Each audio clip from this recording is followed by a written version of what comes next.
नमस्कार दोस्तों, मैं सुमित मिश्रा स्वागत करता हूं एक बार फिर से आप सभी का एमजेटी एजुकेशन में। दोस्तों G7 और G20 ये ग्रुप्स क्या हैं, इनके बारे में कंप्लीट डिटेल आज हम लोग जानेंगे। एक वीडियो से आपको हर एक प्रकार की G7 और G20 की जानकारियां मिल जाएंगी और समिट कहाँ हुई, कैसे होती है, क्या कौन इसमें शामिल है, पिछली समिट्स कहाँ पर हुई थी, सारा कुछ हम लोग जानेंगे। क्यों ये ग्रुप बनाया गया ये भी जानेंगे। तो वीडियो बहुत ही ज्यादा इन्फॉर्मेटिव होने वाली है। चैनल को सब्सक्राइब कर लीजिए ऐसे ही और वीडियोज पाने के लिए। तो चलिए शुरू करते हैं। देखिए अभी एक्चुअली में G7 की समिट हो रही है जापान में। इस बार जापान होस्ट कर रहा है G7 समिट। तो इस वजह से जापान में दुनिया भर के जो बड़े बड़े लीडर्स हैं, बड़े बड़े कंट्रीज के, वो सभी इकट्ठा हो रहे हैं। यहाँ पर आप देखो पीएम मोदी, जो बाइडेन वगैरह सब लोग हैं। तो देखो अब बात ये आती है कि क्या भारत भी हिस्सा है, क्या भारत क्यों गया हुआ है यहाँ पर? तो देखो भारत इसमें हिस्सा नहीं है। भारत G7 कंट्रीज का हिस्सा नहीं है, लेकिन भारत को एज ए गेस्ट बुलाया गया है। जापान के जो पीएम हैं फूमियो किशिदा, इन्होंने इंडिया को इनवाइट किया है एज ए गेस्ट। ठीक है, तो गेस्ट के रूप में पीएम मोदी वहां पर गए हुए हैं। भारत G7 का सदस्य नहीं है। एक एक चीजें मैं बताऊंगा आपको, पूरा डिटेल में सब कुछ जानने को मिलेगा। तो यहाँ पर पहले देखो टाइम्स ऑफ इंडिया का आर्टिकल है। पीएम मोदी G7 समिट में गए हुए हैं और इन्होंने थैंक यू कहा है फूमियो किशिदा को इनको इनवाइट करने के लिए। वहां पर जाकर के हिरोशिमा में इन्होंने महात्मा गांधी जी की एक प्रतिमा का भी अनावरण किया है। महात्मा गांधी जी की प्रतिमा का अनावरण हिरोशिमा में उस जगह पर की गई है जहां पर अमेरिका ने कभी बम गिराया था, परमाणु बम गिराया था। ठीक है, तो हिरोशिमा और नागासाकी आप सब जानते हो 1945 में सेकेंड वर्ल्ड वॉर का अंत यहीं से हुआ था। यहीं पर जापान पर अमेरिका ने बम्बिंग की हुई थी। तो वहां पर नॉन वायलेंस को प्रमोट करने के लिए महात्मा गांधी जी की मूर्ति लगाई गई है और इसका इन्होंने इनॉग्रेशन किया है। चलिए, तो ये तो न्यूज रही करंट की। अब बात करते हैं G7 की। G7 बोले तो ग्रुप ऑफ 7 यानी 7 देशों का समूह। 7 कौन से देश? 7 दुनिया की सबसे बड़ी इकोनॉमीज वाले देश। लेकिन तब जब ये फॉर्म हुआ था तब ये दोस्तों 1973 में 25 मार्च को इसका फॉर्मेशन किया गया था, इसकी स्थापना की गई थी। तब दुनिया के जो 7 सबसे बड़ी इकोनॉमी वाली कंट्रीज थी उनको यहाँ पर रखा गया था और इसका एक ग्रुप बनाया गया था। एक्चुअली में 1973 के आसपास में ना तेल क्राइसिस बहुत ज्यादा हो गई थी। दुनिया भर में ऑयल की क्राइसिस चल रही थी। तो इससे निपटने के लिए, ऐसी स्थिति दोबारा ना आए, इसके लिए ग्रुप ऑफ 7 बनाया गया और ये सभी इकोनॉमीज इसमें शामिल हुई। ठीक है, लेकिन इसमें रसिया भी था। रसिया को हटा दिया गया। देखो ये G8 के नाम से जाना जाता था पहले। यहाँ पर ये देखो मैप में कौन कौन से देश आपको दिख रहे हैं, पहले तो आप जान लो। ये एक्चुअली में Canada, France, Germany, Italy, Japan, United kingdom, United states और यूरोपियन यूनियन, ये 8 इसमें सदस्य हैं। लेकिन 7 सदस्य देश हैं। एक तो ये ऑर्गेनाइजेशन है, यूरोपियन यूनियन ऑर्गेनाइजेशन है, आप सब जानते हो। तो ये 7 सदस्य देश हैं और बाकी ये 8वां जो है ये एक ऑर्गेनाइजेशन है। तो देखो यहाँ पर आप देखोगे तो ये जो ग्रीन कलर में दिख रहा है ना, ये सब कौन है? ये यूरोपियन यूनियन के सदस्य हैं। और बाकी आप देखोगे तो जो कंट्रीज हैं, जैसे इटली हो गया, जर्मनी हो गया, फ्रांस हो गया और इधर यूके हो गया, तो यूनाइटेड किंगडम ये हुआ, इधर कनाडा और इसके बाद यूएस और ये रहा जापान। तो ये 7 देश इसमें शामिल हैं। अब देखो इसमें रसिया भी था, लेकिन एक्चुअली में 2014 में क्या हुआ था, रसिया ने क्रीमिया पर कब्जा कर लिया था। क्रीमिया वो यूक्रेन के नीचे वाला पार्ट जो काला सागर के पास में पड़ता है, तो उस पर कब्जा कर लिया था रसिया ने अटैक करके। तो इससे ये जो बाकी जो देश है ना, ये सभी खफा हो गए थे, नाटो वगैरह और बाकी सभी देश जो है ये खफा हो गए थे, अमेरिका वगैरह। और इन्होंने कहा कि नहीं, अब G7 से रसिया को निकाल देना चाहिए। रसिया पर सैंक्शंस लगाए गए थे उस टाइम पर भी, 2014 में भी। तो उस टाइम रसिया जो है ये बाहर हो गया था, मतलब बाहर निकाल दिया गया था कहें G8 के ग्रुप से। तब से ये G8 से G7 हो गया था। ठीक है, और तब से अभी तक G7 ही कंट्रीज है। ये अलग अलग समय पर अलग अलग देशों में इसकी समिट्स होस्ट की जाती है। ठीक है, तो ये एक इंटर गवर्नमेंटल पॉलिटिकल फोरम है। Canada, France, Germany, Italy, Japan, United kingdom और यूनाइटेड स्टेट्स इसमें शामिल हैं और यूरोपियन यूनियन जो है ये भी इसमें शामिल है एज ए ऑर्गेनाइजेशन। ओके, देखो इसकी क्षमता क्या है, इसकी ताकत क्या है। अगर 2020 की बात करें तो 2020 के टाइम पर G7 का जो मेंबर है ना, G7 के जो मेंबर्स हैं ना, इनको अगर केवल लिया जाए तो ये ग्लोबल नेट वेल्थ के हाफ अकेले ये 7 देश में हैं। इसके अलावा ग्लोबल ग्रॉस डोमेस्टिक प्रोडक्ट जो है, जैसे हम लोग जीडीपी कहते हैं ना, तो ऐसे एक ग्लोबल जीडीपी होता है। जीडीपी जैसे कि किसी एक देश का हुआ, और ग्लोबल जीडीपी यानी कि पूरी दुनिया का जीडीपी। तो जो ग्रॉस डोमेस्टिक प्रोडक्ट है पूरी दुनिया का, उसका 30 से 43% हिस्सा शेयर करता है G7 का मेंबर्स जो होता है, मतलब कि G7 के सभी मेंबर्स को मिला दिया जाए तो दुनिया भर की जो जीडीपी है उसका 30 से 43% अकेले ये 7 देश ही कवर कर लेते हैं।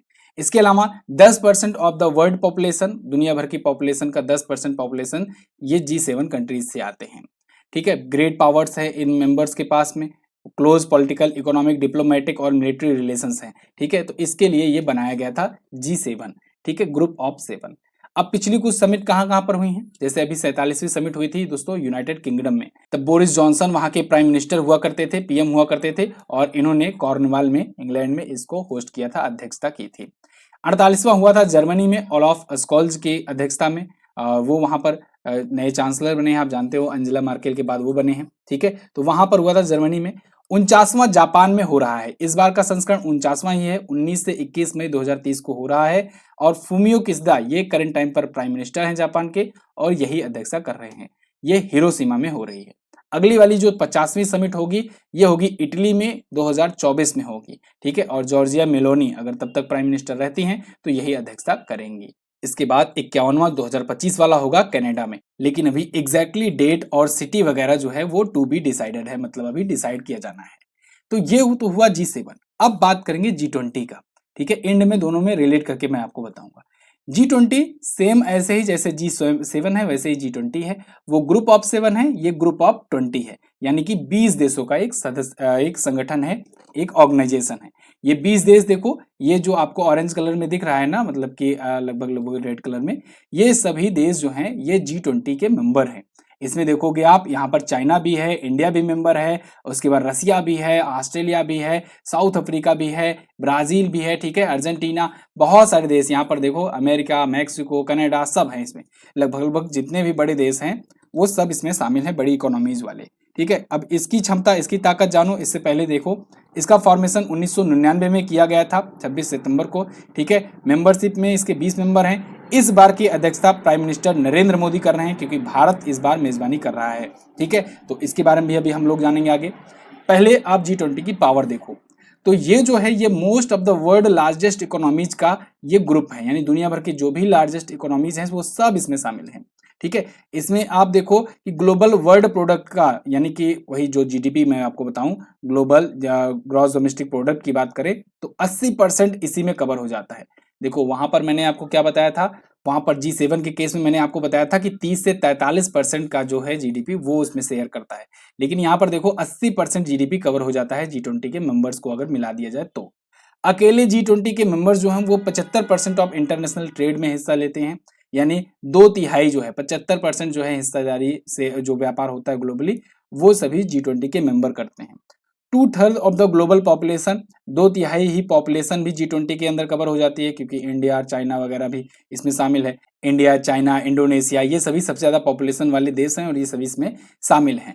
60% of the world land area, मतलब कि जमीनी जो भाग है वो भी 60% कवर होती है पूरी दुनिया का। यहाँ पर भी आप देख सकते हो इमेज के माध्यम से।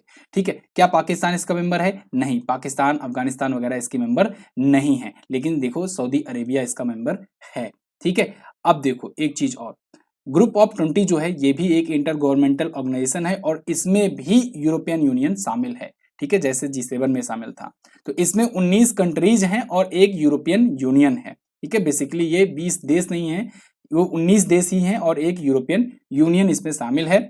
इसका मेन पर्पज होता है कि global economy, international financial stability, climate change mitigation और सस्टेनेबल डेवलपवाद को बढ़ावा देने के लिए ये देश आपस में बैठ करके मीटिंग करते हैं। इस बार मेजबानी भारत कर रहा है। भारत ने इसका एक ध्येय वाक्य भी बनाया है, वसुधैव कुटुंबकम, या कहें थीम कह सकते हो, मोटो कह सकते हो, one earth, one family, one future. ये भारत का G20 का लोगो है। ठीक है, तो लोगो भी आप ध्यान से देख लो, पहचान लो। भारत जगह जगह पर इसकी मेजबानी करेगा। जगह जगह हर एक सिटीज में ये आयोजन किए जा रहे हैं, छोटी छोटी मीटिंग्स हो रही हैं, लेकिन जो मेन वाली समिट होगी वो होगी सितंबर महीने में नई दिल्ली में। ठीक है, वो मेन समिट होगी। बाकी जो छोटी मोटी जो मीटिंग्स होती हैं समय समय पर, वो भारत कोशिश कर रहा है हर एक सिटीज में, लगभग बड़ी बड़ी सिटी में वो किया जाए, होस्ट कराया जाए। अभी गोवा में एक मीटिंग हुई थी और श्रीनगर में जो होने वाली है उसको लेकर के बहुत ज्यादा चर्चाएं चल रही हैं, बहुत ज्यादा वो विवादों में है। ठीक है, क्योंकि पाकिस्तान उसका विरोध कर रहा है। शुरुआत से लेकर आज तक कहां कहां पर ये समिट आयोजित की जा चुकी है, तो देखो इसके लिए 5 ग्रुप्स बनाए गए हैं। 5 ग्रुप में इंडिया जो है ये ग्रुप 2 में पड़ता है और इंडिया 2023 की मेजबानी कर रहा है। पिछली बार जो हुआ था वो इंडोनेशिया में हुआ था, देखो ग्रुप 5 का मेंबर है, और ये 2022 में मेजबानी किया था, होस्ट किया था। ठीक है, इससे पहले कहाँ किया गया था? तो 2022 से पहले 2021 में किया गया था इटली में, उसके पहले 2020 में सऊदी अरेबिया में किया गया था, उससे पहले जापान में किया गया था। ठीक है ना। अब आने वाले जो समय है वहां पर कहां पर किया जाएगा? ब्राजील में किया जाएगा, देखो 2024 में ब्राजील में। ठीक है, तो ये 5 ग्रुप है बेसिकली, उसमें ये सभी देश कवर हो जाते हैं। यहाँ पर आपको यूरोपियन यूनियन नहीं दिखेगा क्योंकि वो एक संगठन है, 19 देश ही यहाँ पर दिखेंगे। क्लियर। अब एक बहुत ही सुंदर इमेज है जिसके माध्यम से आप बहुत ही अच्छे से रिलेट कर पाओगे। देखो ये ध्यान से देखिएगा इस इमेज को। यहाँ पर देखो आप G7 के मेंबर्स यहाँ पर दिए गए हैं जो डार्क ब्लू में है। Canada, Germany, France, Italy, United kingdom, Japan और यूनाइटेड स्टेट्स ऑफ अमेरिका। तो ये 7 देश इसमें हैं। ठीक है, ये सभी G7 के मेंबर है। इसी में अगर एक और देश यहाँ पर जोड़ दो, रसिया, जो 2014 में निकाल दिया गया था। ठीक है, 2014 में ये रिमूव कर दिया गया था। इसको अगर जोड़ ले तब G8 कंट्री हो जाएंगी, क्योंकि तब ये G8 के नाम से जाना जाता था। 2014 में हटने के बाद G7 हो गया। और इसी में ये सभी कंट्रीज तो इसमें शामिल ही शामिल हैं। इसी में कुछ और कंट्रीज को अगर जोड़ दो तो ये ग्रुप बन जाता है G20। यानी G20 में G7 के और G8 के सभी सदस्य शामिल हैं। G20 में रसिया भी है, G20 में ये सभी 7 देश भी हैं और ये एडिशनल कंट्रीज इसमें शामिल हैं। ठीक है, तो ये इमेज से आप अच्छे से समझ सकते हो। इसको थोड़ा सा आप इस प्रकार भी देख सकते हो। देखो G7 में इतनी कंट्रीज हैं, G8 कहोगे आप तो उसमें रसिया भी शामिल कर लो, और जब G20 की बात होगी तो इतने और देश इसमें शामिल कर लो। क्लियर। तो आई होप आपको G20, G8, G7 ये सब कुछ समझ में आ गया होगा अच्छे से। जो जरूरी जानकारी चाहिए वो आपको समझ में आ गई होगी। अब मैं आपसे एक क्वेश्चन पूछना चाहूंगा, बहुत ही इंपॉर्टेंट क्वेश्चन है। आप मुझे बताओ, जब G7 बनाया जा रहा था तो उस टाइम पर चाइना को क्यों नहीं शामिल किया गया था? चाइना भी तो बड़ी इकोनॉमी थी तब, ठीक है ना। भारत नहीं था, मान लो भारत अब जाकर के बड़ी इकोनॉमी में शामिल हुआ है, लेकिन तब चाइना तो तब भी था। तो आप मुझे कमेंट करके बताओ चाइना को क्यों नहीं शामिल किया गया। देखते हैं कितने लोग आंसर करते हैं। अगर आप किसी एग्जाम की तैयारी कर रहे हो और जीएस में आपको कोई कमजोरी महसूस होती है तो आपके लिए जीएस सफलता बैच 2.0 लॉन्च किया गया है। बहुत ही सुनहरा ऑफर चल रहा है इस समय। वीडियो एग्जाम की नई वैकेंसी आई है और इसके लिए वीडियो 20 कूपन कोड बताया गया है, जिसके तहत आपको अभी लेने पर ये 20% का डिस्काउंट मिल जाएगा। जी हाँ, 20% का डिस्काउंट मिलेगा। आप इसको परचेज कर सकते हो। आपको हर एक सब्जेक्ट बहुत ही अच्छे से डिटेल में पढ़ाया जाएगा। आप जाकर के डेमो क्लास भी ले सकते हो। 18 महीने की वैलिडिटी होगी। 3 से 4 महीनों में क्लासेस इसका पूरा ओवर हो जाएगा, सिलेबस कंप्लीट हो जाएगा। आप 18 महीनों तक एक्सेस कर सकते हो। और तो और हर महीने की आपको करंट अफेयर की ई बुक फ्री में दी जाएगी। ठीक है, दोनों लैंग्वेज में। तो अभी व्हाट्सएप करो इस नंबर पर, या फिर MZT ऐप जाकर डाउनलोड करके आप शुरू कर दो पढ़ाई। बैच 15 मई से चलना शुरू हो चुका है। चलिए, बहुत बहुत धन्यवाद।